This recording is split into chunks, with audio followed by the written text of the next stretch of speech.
அனைவருக்கும் வணக்கம். என்கிட்ட வர ஸ்டூடண்ட்ஸ் வந்து அடிக்கடி கேட்குற கேள்வி என்ன சார், நாங்கள் என்ன திறமையெல்லாம் வளர்த்துக்கணும்? எது வந்து எங்களுக்கு வந்து பிரச்சனையா இருக்கு? ஸோ இது எல்லாத்தையும் பார்த்தீங்கன்னா, இந்த வீடியோவில் வந்து உங்களுக்கு சில அடிப்படையான திறமைகள் என்னென்ன இருக்கணும்? அதை வந்து எப்படி நீங்கள் டெவலப் பண்ணணும்? எந்த திறமையில உங்களுக்கு ஒரு பெரிய ஒரு அட்வான்டேஜை வந்து லைஃப்பில் கொடுக்கும்? அதை பற்றி நான் பேச போகிறேன். ஸோ இருக்கிறதுலே ஒரு முக்கியமான திறமை என்னன்னா, நிறைய பேர் வந்து இது வந்து நமக்கு உணர்ந்திருக்கவே மாட்டோம். அப்படிப்பட்ட திறமை தான் இங்கிலீஷ். ஸோ இங்கிலீஷ் வந்து உங்களுக்கு கண்டிப்பாக வந்து தெரிஞ்சிருக்கும். இங்கிலீஷில் வந்து நீங்கள் நல்லா திறமையாக இருக்கீங்க, நல்ல இங்கிலீஷ் நாலேஜ் இருக்குது. இப்போ நீங்கள் இங்கிலீஷ் மீடியம் படிச்சிருந்தாலும் நிறைய பேருக்கு அந்த ஆங்கில திறமை இருக்கிறது இல்லை, என்கிட்ட வர ஸ்டூடெண்ட்ஸ். ஸோ இதை நான் ஏன் சொல்கிறேன்னா, நான் வந்து எந்த ஒரு எக்ஸாமும் ஃபஸ்ட் அட்டம்ப்ட்லேயே கிளியர் பண்ணியிருக்கேன். நீங்கள் வந்து சிடிஎஸ் கம்பைன் டிஃபென்ஸ் சர்வீஸ் எக்ஸாமாக இருக்கட்டும், எஸ்எஸ்பியாக இருக்கட்டும், ப்ளஸ் நான் ஐஏஎம் அகமதாபாத் போனப்போ அதுக்கு ஒரு என்ட்ரன்ஸ் டெஸ்ட் வந்து நாங்கள் எழுதணும். அதுலேயும் வந்து ஃபஸ்ட்டு 60க்குள்ளே வந்து நான் செலக்ட் ஆனேன். ஆல் இந்தியா லெவலில் நிறைய ஆஃபீஸர்ஸ் எழுதின பரீட்சை ஒன்று. ஸோ எல்லா எக்ஸாம்ஸ்லேயும் வந்து நான் ஃபஸ்ட் அட்டம்ப்ட்லேயே கிளியர் பண்ணதுக்கு முக்கியமான காரணம் வந்து இங்கிலீஷ் தான். ப்ளஸ் என்னோட அறிவுத்திறனை வந்து எல்லா துறைகளையும் வளர்த்துக்கிறதுக்கு ஒரு அடிப்படை காரணம் வந்து இங்கிலீஷ் தான். ஸோ இங்கிலீஷ் வந்து ஒரு ஃபாரின் லாங்குவேஜாக வந்து நம்ம வந்து கன்சிடர் பண்ணக்கூடாது. இங்கிலீஷ்ன்றது இட் செல்ஃப் இஸ் உங்களுக்கு ஒரு நாலேஜ் வேணும், ஒரு அறிவு வேணும் அப்படின்னா நீங்கள் இங்கிலீஷ் கண்டிப்பாக வந்து தெரிஞ்சிருக்கும். இப்போ ஏன்னு பார்த்தீங்கன்னா, நீங்கள் சயின்ஸ் எடுத்துக்கிட்டாலும் சரி, மேக்ஸ் எடுத்துக்கிட்டாலும் சரி, எந்த புதிய கண்டுபிடிப்புகள் வந்தாலும் சரி, அது இருக்கிற மொழி வந்து இங்கிலீஷ் தான். ப்ளஸ் நீங்கள் எந்த எக்ஸாமுக்கு போனாலும் சரி, இப்போ நீங்கள் சிடிஎஸ் கம்பைன் டிஃபென்ஸ் சர்வீஸ் எழுதுறீங்கன்னா அதில் ஒரு இங்கிலீஷ்க்குன்னு தனி பேப்பர் இருக்கும்.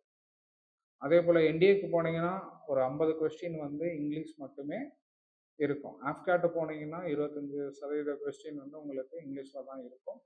எஸ்எஸ்பி போனீங்கன்னாலும் நீங்கள் வந்து இங்கிலீஷில் தான் சைக்கலாஜிக்கல் டெஸ்ட் எழுதணும், இன்டர்வியூ இங்கிலீஷில் தான் பேசணும், குரூப் டிஸ்கஷன் இங்கிலீஷில் தான் பேசணும், ப்ளஸ் நீங்கள் நிறைய எழுத வேண்டியதும் இருக்கும். ஸோ இங்கிலீஷ் ஃப்ளூயன்சி வந்து ரொம்ப முக்கியம். ஏன்னா இப்போ உங்களுக்கு இங்கிலீஷ் தெரிஞ்சால் தான் நீங்கள் வந்து ஒரு ஃபிசிக்ஸை வந்து நல்லா படிக்க முடியும், கெமிஸ்ட்ரியை நல்லா படிக்க முடியும், பயாலஜியை நல்லா படிக்க முடியும், மேக்ஸும் உங்களுக்கு புரியும். ப்ளஸ் உங்களோட ஜென்ரல் நாலேஜையும் நீங்கள் டெவலப் பண்ணணும்னா இங்கிலீஷ் வந்து உங்களுக்கு நல்லா தெரியணும். ஓகே.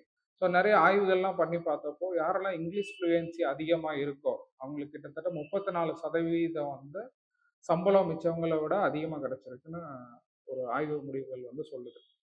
ஸோ நீங்கள் ஃபஸ்ட்டு டெவலப் பண்ண வேண்டியது, இப்போ வந்து உங்கள் குழந்தைகள் வந்து 1ஆம் வகுப்பில் இருக்கலாம், இல்லை நீங்கள் ஒரு இன்ஜினியரிங் ஸ்டூடெண்ட்டாக இருக்கலாம், இல்லை இன்ஜினியரிங் முடிச்சவங்களா கூட இருக்கலாம். நீங்கள் வந்து உங்கள் இங்கிலீஷ் நாலேஜை வந்து தினசரி வந்து டெவலப் பண்ணணும். ஸோ இதை எப்படி நம்ம டெவலப் பண்ணுவோம் அப்படின்னு நினச்சிங்கன்னா, ஃபஸ்ட்டு எந்த ஒரு மொழியும் நமக்கு தெரியணும்னா அடிப்படை தேவை வந்து 2. ஒன்று வந்து வார்த்தைகள் தெரியணும்.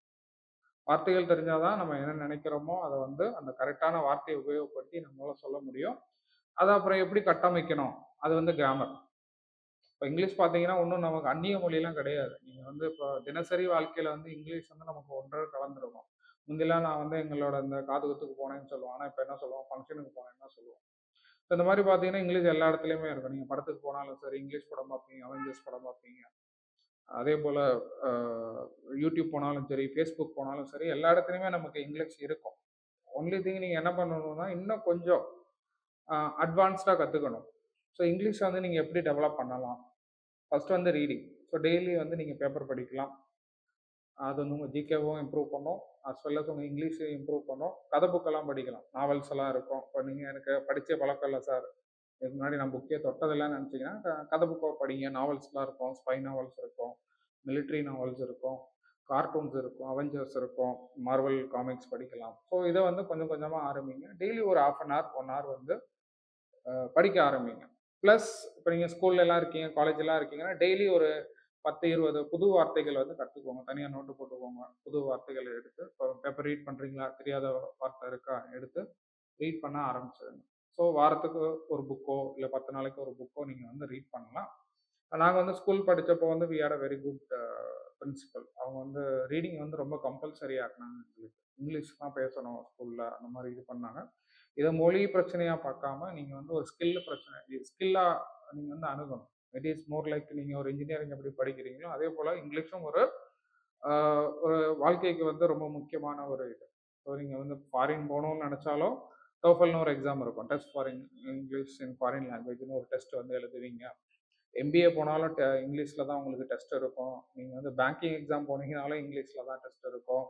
எனி சென்ட்ரல் கவர்மெண்ட் ஜாப்ஸ் போகணுன்னாலும் இங்கிலீஷில் தான் டெஸ்ட் இருக்கும். ஸோ உங்களுக்கு வந்து என்ன தெரியணும், முக்கியமாக நிறைய வார்த்தைகள் வந்து தெரியணும். எவ்வளோக்கு எவ்வளோ வார்த்தைகள் தினசரி கற்றுக்கணும். இன்னுமுமே நான் வந்து புது வார்த்தைகள் தெரியலைன்னா இமீடியட்டாக அதுக்கு ஒரு மீனிங் பார்ப்பேன், தமிழ் மீனிங்கும் பார்ப்பேன், இங்கிலீஷ் மீனிங்கும் பார்ப்பேன். ப்ளஸ் டெய்லி ரீட் பண்ணுவேன். ரீடிங் வந்து கண்டிப்பாக ஒரு it should be your part of life. நம்ம வாழ்க்கையோட ஒரு பகுதியாக வந்து வாசிக்கிறது வந்து இருக்கணும். தினசரி வாசிக்கிறோம். ஸோ இப்போ நான் சொன்னதா டெய்லி நீங்கள் ஒரு 1 இயர் வாசிச்சிங்கன்னா, இப்போ நீங்கள் ஜீரோ, இப்போ இன்னைக்கு இன்னைக்கு தேதிக்கு எனக்கு இங்கிலீஷ் தெரியாது, எனக்கு வந்து ரொம்ப இதாக இருக்குது அப்படின்னு நினச்சிங்க அப்படின்னா, இன்னைக்கு வாசிக்க ஆரம்பிங்க. டெய்லி 1 மணி நேரம் வாசிங்க. அடுத்த ஒரு 365 நாளில் இங்கிலீஷில் வந்து நீங்கள் நல்லா புலமையாயிருவீங்க. ஸோ இந்த டயத்தில் வந்து ஒரு 50 புக்கு, வாரத்துக்கு ஒரு புக்கோ இல்லை மாதத்துக்கு 3 புக்கோ ரீட் பண்ணுங்க. 1 இயரில் வந்து தாராளமாக உங்கள் இங்கிலீஷ் ப்ரொஃபிஷியன்சி அது தேவையான அளவுக்கு. ஸோ எது சார் இங்கிலீஷ் ப்ரொஃபிஷியன்சி எனக்கு எப்படி தெரியும் தேவையான அளவுக்கு கிடச்சிருக்குன்னா, ஒரு சிம்பிள் டெஸ்ட் இருக்குது. ஹிந்து பேப்பர் எடுங்க, அதில் வந்து எடிட்டோரியல் இருக்கும். ஒரு எடிட்டோரியல் எடுத்து ரீட் பண்ணுங்க. அந்த எடிட்டோரியலை வந்து எந்த ஒரு பிரச்சனையும் இல்லாமல் அதில் சொல்லியிருக்கிறதெல்லாம் உங்களுக்கு நல்லா புரிஞ்சிருச்சு அப்படின்னா, உங்களோட இங்கிலீஷ் ப்ரொஃபிஷியன்சி நல்லா சவுண்டாக இருக்குன்னு அர்த்தம். ஒன்ஸ் இங்கிலீஷ் கற்றுக்கிட்டீங்க அப்படின்னா எக்ஸாமும் உங்களுக்கு ஈஸியாக இருக்கும். ஸோ சிடிஎஸ்லாம் நான் ஃபஸ்ட் அட்டம்ப்ட்லேயே கிளியர் பண்ணேன்னா ரொம்பலாம் ஐ டிட் ப்ரிப்பேர் மச்.